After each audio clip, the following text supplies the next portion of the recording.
फरीदाबाद के गांव फज्जूपुर खादर में तोड़फोड़ की कार्रवाई की गई थी, लेकिन अधिकारियों की तोड़फोड़ की कार्रवाई का विरोध कर रहे गांव के ही लोगों ने कहा कि गांव के लोग पंचायती जमीन पर बसे हुए हैं और पूरे गांव में एक मैं ही अकेला ऐसा व्यक्ति हूं जिसकी जगह पर तोड़फोड़ की कार्रवाई की गई है। यह सरपंच की मिलीभगत से किया गया है, क्योंकि सरपंच खुद पंचायती जमीन पर कब्जा करके बैठा हुआ है। उस पर कोई भी कार्रवाई नहीं की गई। वहीं भगत सिंह ने बताया कि सरपंच के खिलाफ तमाम अधिकारियों को और मुख्यमंत्री को शिकायत कर चुके हैं, लेकिन शिकायत करने के बावजूद सरपंच पर कार्रवाई न करते हुए मेरी जगह को तोड़ दिया गया।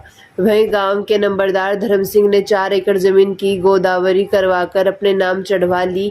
ऐसे में सरकार जो दावे कर रही है, वे दावे पूरी तरीके से खोखले साबित हो रहे हैं, क्योंकि खुद सरपंच के मिलीभगत से यह अवैध कब्जे गांव के अंदर किए जा रहे हैं। खुद सरपंच के भाई ने पंचायती जमीन पर दुकानें बनाकर किराए पर दे रखी है। भगत सिंह का ऐसा कहना है कि वही भगत सिंह ने कहा कि इस पूरे मामले में कार्रवाई होनी चाहिए और सरपंच को सस्पेंड कर देना चाहिए। क्या नाम है जी आपका? भगत सिंह। कौन सा गांव है? फज्जूपुर खादर। क्या हुआ है आज आपने मीडिया को बुलाया है, क्या है पूरा मामला एक बार बताइए। पूरा मामला सर यही है, हमारा भाई इलेक्शन पर खड़ा हुआ था और वो हमारा भाई इलेक्शन हार गया, सरपंच जी के पद पर खड़ा हुआ था। वो हमारा भाई हार गया, कमल सरपंच जीत गया। पूर्व सरपंच और कमल सरपंच 29 मुश्तिल की वो है जो खेती बाड़ी जो पट्टे पर उठती थी, उसमें उन लोगों ने पक्के पुख्ता मकान बना रखे हैं, दुकानें बना रखी हैं।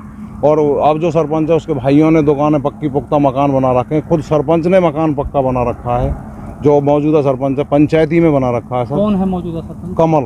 कमल सिंह सरपंच है जी, उसने पक्का बना रखा, उसके भाइयों ने बना रखा। दुकानें किराए पर उठा रखी है। दोनों सरपंच, पूर्व सरपंच और दोनों सरपंचों ने मिलकर हमारे साथ नाजायज़ किया सर। टूटनी चाहिए थी 29 मुश्तिल जिसमें बोझ हो रही है, उस पर पक्के पुख्ता मकान बनाए हुए हैं उन्होंने, वो टूटनी चाहिए थी, वो तो नहीं तोड़ी सर। हम गरीब आदमी गड्ढेन में पड़े हुए हैं, हमने अपने मकान बना रखे थे। 50 साल से हमारे दादा परदादा यहीं रह गए, यहीं चले गए, वो भगवान को प्यारे हो गए और हम यहीं रह रहे हैं। उस रंजिश पे सर हमारे दादा परदादा उनकी ज़मीन पर हमने मकान, ये ट्यूबवेल, हमारा बिजली का कनेक्शन है, कोई ऐसा नहीं है कनेक्शन नहीं है, हमने नाजायज़ किया हुआ है। इसमें 2 बार पैमाइश भी हुई है, उस पैमाइश में सबके नाम है सर, हमारा कोई नाम नहीं है पैमाइश में। और ना ही हमें कोई इतला दी गई है भाई तुम्हारा मकान टूटेगा, ऊपर से आया हमारे पास कोई नोटिस। किस किस के नाम है पैमाइश में सर? 29 मुश्तिल में इनके सबके नाम हैं जो हैं, और इसमें जो दूसरी पैमाइश हुई है उसमें कमल और कमल के भाइयों के, कमल सरपंच के भाइयों के, कमल सरपंच का और उसके चाचाओं का, सबका नाम है सर जो रह रहे हैं इसमें।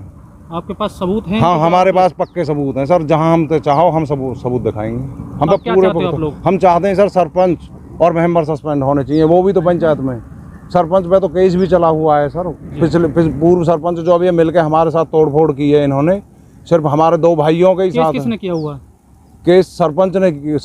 पिछले सरपंच ने इस कमल सरपंच पे अपनी योजना का केस किया हुआ है। हमारे पास सबूत है, उसके भी सबूत है हमारे पास। और ये सरपंच बना हुआ है। आपने शिकायत कहाँ दी है? शिकायत सर हमने सीएम साहब को भी दी है, बीडीओ साहब को भी दी है, डीसी साहब को भी दी है, तमाम अधिकारियों। हाँ, जितने भी अधिकारी हैं सर हमने सब अधिकारी को दिया है। उसका जवाब हमें। कोई कार्रवाई हुई है? नहीं सर, हमें तो कोई कार्रवाई हुई नहीं, हम किसी ने बुलाया और ना ही हमारे को कार्रवाई हुई है सर। हमारे मकान और दुकान हमारी बाउंड्री सब तोड़ दी, ये कार्रवाई हुई।